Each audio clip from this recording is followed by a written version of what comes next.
Welcome to HortTube. My name is Jim Putnam. This is the Sunday garden question and answer video that I do pretty much every Sunday of the month, except for the first Sunday of the month. I do Subscriber Sunday, where subscribers send in photos of things in their yard that they're proud of.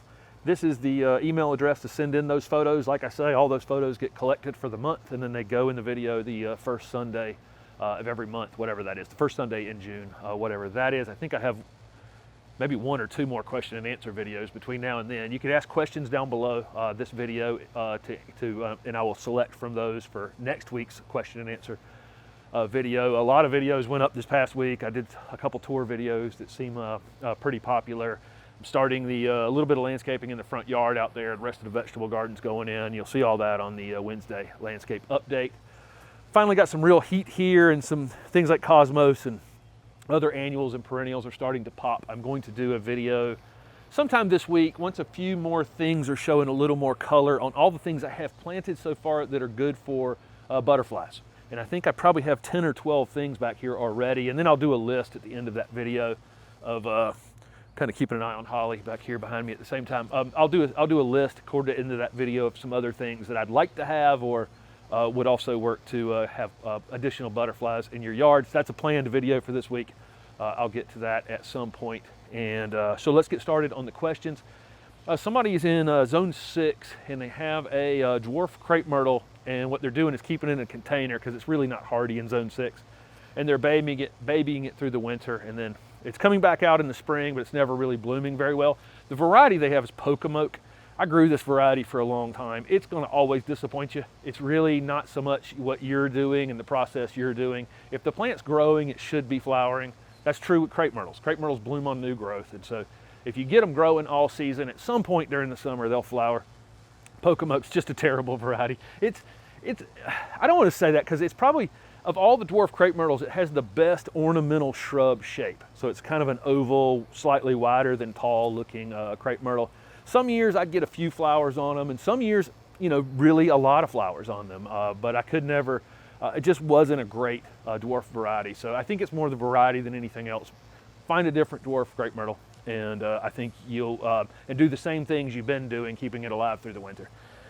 Somebody asked me about their clematis not blooming. This is you get this question all the time about clematis. Keep in mind, there are a lot of reasons. Well, the main reason for clematis is they're grouped into 3 different groups, 1, 2, and 3s, and you need to know the different pruning for the different groups. And so there's a lot to know on clematis. And so sometimes it can be pruning issues, going in and over cleaning them and that kind of thing. You can also be pushing them with too much nitrogen.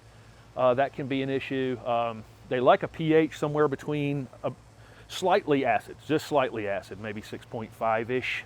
Somewhere in there, so you can check your pH and make sure it's not too high. A lot of people want to add lime when they plant clematis, and it's kind of a, you can overdo it with lime.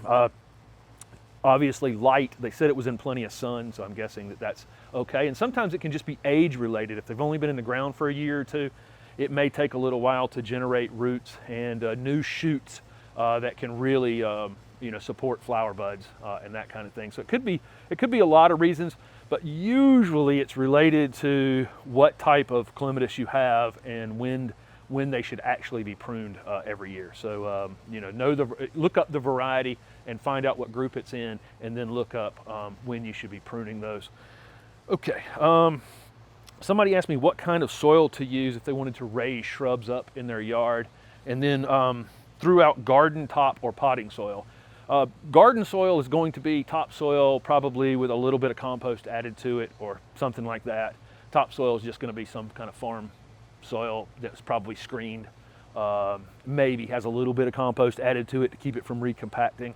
And then potting soil is usually going to be some sort of peat-based mix. They're talking about clay soils. I definitely don't want to use peat moss. I probably don't even want to use topsoil. The garden soil may be okay, but really you're better off using pine bark and some existing soil from your own yard if you can find a place to find some soil in your own yard, and then pine bark soil conditioner or compost. Compost would be fine. The compost is what I've used here. I had a spot back here where I dug out the clothesline that was going across. Let me keep an eye on her. She's not eating grass behind me again. I dug out the clothesline over here, and there was a big hole, and I put a plant there. and so I needed soil for it. I definitely in this clay soil would not have gone and gotten any kind of potting soil or any other kind of foreign soil and filled that hole, because the water will just find that hole and go into it and then end up flooding that space. I'm basically got a clay pot there where that concrete came out of the ground.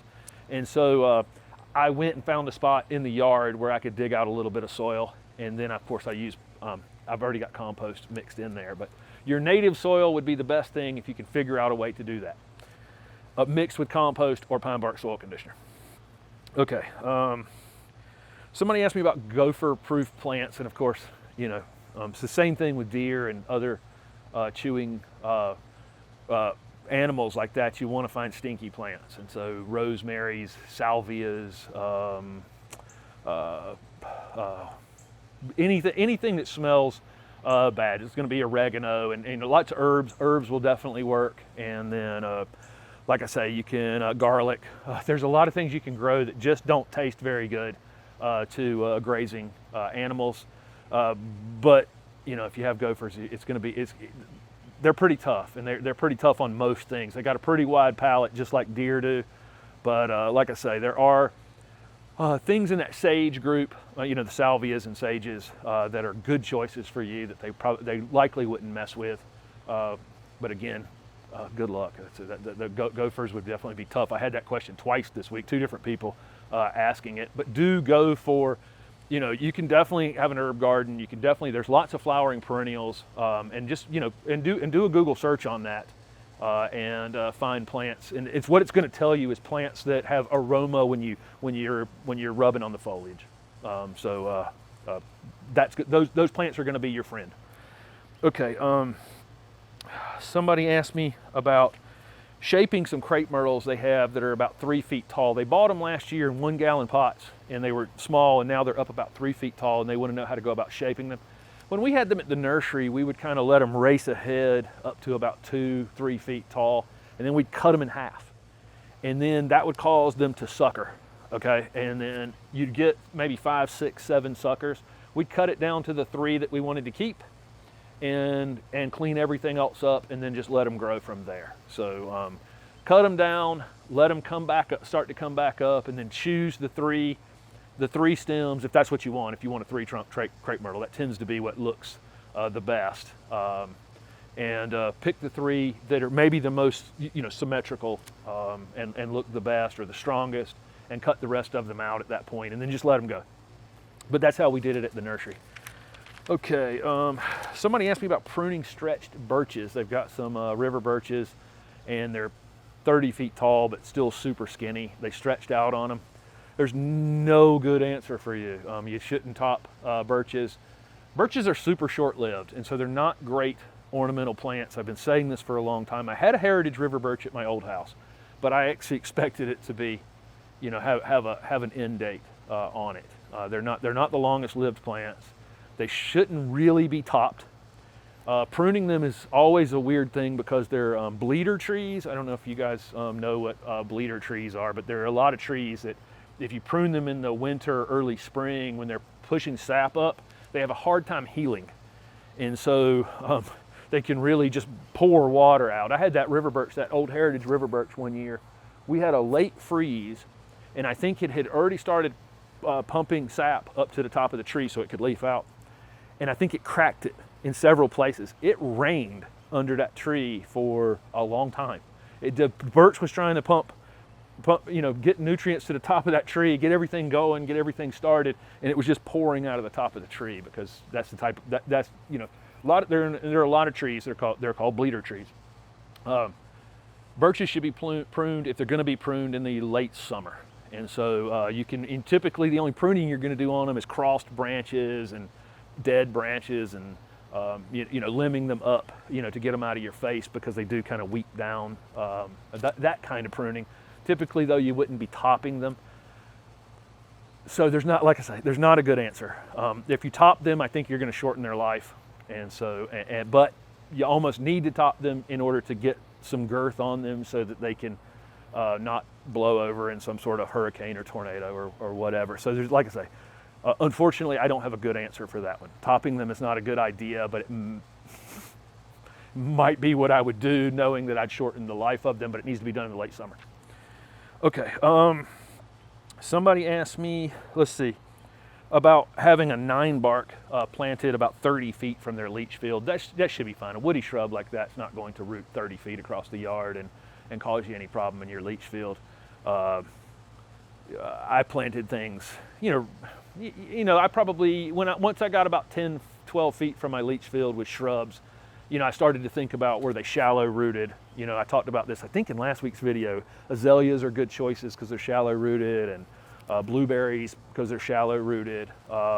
There's a few things. As I got closer, I started to think about that. But when you're talking about 30 feet away, the only things I'd be concerned with would be trees, and especially things like maples are pretty tough on leach fields. Do not eat grass, dog. Holly, no. Okay. All right, so somebody asked me about an organic way to kill poison ivy, and I don't know of an organic way to kill poison ivy. If you go out there, they talked about maybe putting cardboard or something like that over it. Those woody plants like that are really difficult to kill. I think if you put cardboard over it for even a month or two, you'd pull it back off, it'd just be yellow and come back from the roots. And you risk getting it on you being out there in it. I really think that a chemical application, when we're talking about ivy, when we're talking about poison ivy, when we're talking about poison oak, when we're talking about woody, viney plants, I think the best way to go about it is to actually use a herbicide, but just paint it on. Wear gloves and some way to distance yourself from it, and just paint it on the leaves. That way you don't have to go out there and spray and contaminate everything. You can just actually paint the actual plant. And I know the best time to spray poison ivy with the herbicide or paint it on is in the fall, or late summer when it's starting to go dormant, and it'll pull it down into the roots and do a pretty good job of killing it. So I don't think there's an organic way. I may be wrong. Somebody may say that I'm wrong. You might be able to use a vinegar solution and burn the leaves off of it, but it'd just come right back. That vinegar wouldn't kill it. Herbicide's your best answer, and something that will kill. It is specific for killing poison ivy, and then just mix it and paint it on. And so you're using the minimal amount of herbicide for what you're trying to accomplish, and you're not risking killing other things around it or contaminating your garden or whatever. Okay, maybe the first time I've recommended a chemical in all of these question and answers, but I think for that particular thing, any other thing I tell you to do, you end up with poison ivy, which doesn't make any sense. Okay, let's see. Somebody asked me for a recommendation for a large holly that is not sharp. The best three, I've got golden oakland over here. Golden oakland, robin, and oak leaf have what look like wicked leaves, but they're actually pretty soft to the touch. Those three are their newer varieties, upright and narrow. I think they're better plants than Nellie Stevens hollies, and they're not wicked like Nellie Stevens holly. So that's oak leaf, oakland, and variegated oakland. Okay, somebody asked me about pruning their encore azaleas because they were kind of stretched a little bit. I'm guessing they're probably in a little bit too low a light. I meant to say at the beginning, I shot a pruning encore pruning video Friday. It should go up maybe Tuesday, and I'll go through that. I've got a neighbor. All of mine are very full. These are still blooming right here behind me. They're in the perfect amount of sun here. Of course, they haven't been in the ground long enough to do much either. But mine are going to be full. They're in the half a day sun. They're in a perfect spot. I went over to a neighbor's house down the street over here. He's got ones that are just perfectly full. They don't need to be pruned. They're getting lots of sun. And then I went over to an azalea garden that's in Raleigh and showed some that are really super stretched. And they're because they're under some trees. They still bloom beautifully, but they do need to be pruned every year because they're stretching for light. But you do it after they flower. That video will be up like Tuesday maybe. Somebody asked me about pruning sunshine ligustrum and trying to keep them like 2 feet by 2 feet. I think you could do that for some period of time, but plants start to look weird in the future when the trunk is going to continue to grow on it. So you could keep it there for many years. At some point, you're going to probably start to have to yield some size to it just because it's not going to be a very attractive plant any longer. Somebody asked me about shade cloth. Hold on just a second. Okay, I talked about this shade cloth. I used it as a cover on the frost protection video that I did when we were getting some frost a week and a half ago. And they just asked me what it was. Nurserymen use this material on top of greenhouses or on shade structures for plants that need a little bit of a break from the sun in a nursery setting. Another thing is we grow the plants in black pots, and the black pots can really heat up from the sun. And so a shade cloth, and these shade cloths are sold in percentages, and you can order these online. There's lots of companies that make them. This is a 40% shade cloth right here. So it blocks out 40% of the sun, and you can get them from, you know, like 20, 30, 40, 50, 60, 70% shade. But this one right here I ordered for this new greenhouse I'm building over here. And then I told them not to be cheap with the grommets. The grommets are 18 inches apart, I think, on these, because they'll try to get cheap with the grommets and make them like 3 feet apart. But that's a shade cloth. Shade cloth has a lot of uses in a nursery. We'll use them on greenhouses in the summer to try to keep the fans from having to work so hard to keep the greenhouses cool. And then, like I say, on shade structures as well. And they're good for frost protection. Just that, laying that across the top of the plant, the frost will gather on the shade cloth rather than on top of the plant. Shade cloth. Okay, thank you very much for watching these question and answer videos that I'm doing on Sundays. Again, you can ask questions down below, and I'll be back next Sunday with another one. Thanks for watching.